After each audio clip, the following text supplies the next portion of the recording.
in this case, it certainly seemed over the top. The issues that he raised with Artur Pawlowski are not related to the contempt, right? He's really conflating two issues. On the one hand, you've got the issue of, is Artur Pawlowski contemptuous of Alberta Health Services, the public health orders? Has he been disregarding those? And there has been, some public discourse on that, right? It gets into the news. He, goes out on Facebook. It was in evidence in this proceeding that he does stand before his congregation and expresses doubts about the orders and the community effects that are caused by those orders. Isolation orders that tell us to stay home, not to gather in groups outside of our own household. Those are concerning to Artur, and he expresses his concerns about those. That's not contempt of court, right? I mean, you can disagree or agree with Artur Pawlowski as much as you want and feel really strongly on one side of the spectrum or the other, but that's not contempt of court. Warning, censorship. Warning, censorship. Adam Soos here for Rebel News, and we just left the courthouse where Pastor Artur Pawlowski heard his ruling on the sanction and understands the consequences ahead of him. But we will appeal those rulings. We will appeal the sanctions that he's facing. And in a moment, I'm going to be joined by Sarah Miller, who's going to talk about the ruling and serving as a legal defense for Pastor Artur Pawlowski on behalf of JSS Barristers as part of our Fight the Fines campaign and through SaveArtur.com. Ultimately, this is really a victory on one hand in court, kind of a bizarre ruling, but we do have a victory in that, as you said, jail is not called for, imprisonment is not called for a first-time offender on contempt of court. Could you talk about at least the victory on that side and the fact that Pastor Artur will not be sent to prison? Today, I really thought going into this morning that Artur Pawlowski and Dawid Pawlowski would be sentenced to jail. That's obviously what Alberta Health Services was seeking. I didn't think that because it would be fair or right or just or reasonable, but because this is so much of a political argument being held in the courts as much as it is an issue as to whether or not the Pawlowskis were in contempt. No case that AHS was able to cite, no case that I was able to find supported a decision to send these two individuals to jail.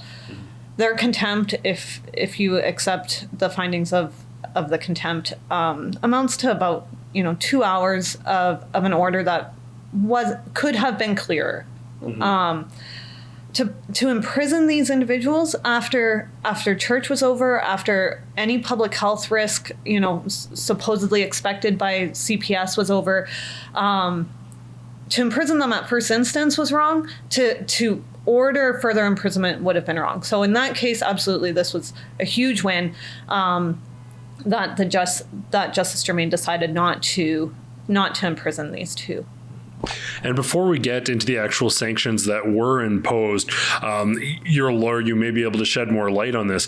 The nature of Justice Germain's remarks, not only bringing up cases that haven't been cited and talking about new matters, but from an outside bystander, it seemed like a personal attack on Artur Pawlowski from someone who was just listening in. There were a number of comments about his character, comparing him to drunk drivers, endangering people. Was this fairly characteristic, or was this truly an abnormal sort of occurrence within the court? Well, Justice Germain started off with contempt is pretty regular. It happens all the time. Usually those are, as he noted, related to litigants who refuse to follow the rules of court, refuse to follow direction from the court, and have ample opportunity to do so, and have engaged in some litigation at some level. My ordinary clients would not be in contempt of court. We get an order, we ensure that they follow it. There's a rule to produce records. Those are produced, right? I'm not saying it could never happen, but it certainly doesn't in my ordinary practice. So it's hard to know from an oral delivery of a decision what is over the line in any certain way. But in this case, it certainly seemed over the top. The issues that he raised with Artur Pawlowski are not related to the contempt, right? He's really conflating two issues. On the one hand, you've got the issue of, is Artur Pawlowski contemptuous of Alberta Health Services, the public health orders? Has he been disregarding those? And there has been, some public discourse on that, right? It gets into the news. He, goes out on Facebook. It was in the evidence in this proceeding that he does stand before his congregation and expresses doubts about the orders and the community effects that are caused by those orders. Isolation orders that tell us to stay home, not to gather in groups outside of our own household. Those are concerning to Artur, and he expresses his concerns about those. That's not contempt of court, right? I mean, you can disagree or agree with Artur Pawlowski as much as you want and feel really strongly on one side of the spectrum or the other, but that's not contempt of court. Contempt of court is once you have that order served, the Rook order served and brought to Artur's attention, then what did he do thereafter? And he continued to host church services for, maybe an hour-ish. Yeah. That is the contempt of court. And that really has nothing to do with whether or not COVID is real or whether or not public health orders are good. It just has to do with, what Artur was feeling towards that order, right? And for Justice Germain to go on at the beginning there about COVID is real, deaths are real, ICU numbers are real, we're not there to dispute any of that. That's not the purpose of this proceeding, and we've been really clear from the beginning that's not what we're arguing in this case. In this case, the question is, does Justice Rook's order apply to the Pawlowskis, and what should happen if it does? So, and I think the sentiment that we've heard and from anyone participating in court is that there was a lot of sort of extrajudicial commentary provided that clearly reinforces the idea that there is a political element to this, that this isn't just about the matters in court. And it is as if that wasn't self-evident enough. The problematic ruling or the troubling ruling on the actual sanctions that we heard at the end, I'll allow you to notify them, but particularly they seek to stifle or at least add an appendix or an amendment to any public comment Pastor Artur Pawlowski makes. So I guess first, if you could let us know what Justice Germain assigned as sanctions to Pastor Artur Pawlowski and his brother. So the sanctions were significant fines, far more than, say, what the churches faced in Ontario. Also significant costs, right? So those are the two financial aspects. We have significant fines, significant costs. Artur Pawlowski facing $20,000 on the contempt of Rook's order, and Dawid facing $10,000 on the contempt of the Rook order. Then we have legal costs that they're going to share in excess of $15,000. Then we have probation. So Artur Pawlowski now, as soon as the order is made, under 18 months probation to keep the peace and be in good behavior, pretty common. Comply with public health orders. Then we have 120 hours of community service. Then we have the condition that he must stay in Alberta, and if he needs to leave Alberta, it's only under certain conditions that he's permitted to do so, and only with permission of his probation officer, which is a significant impact on his liberty. Then we have the compelled speech or the suppression of freedom of expression condition, which.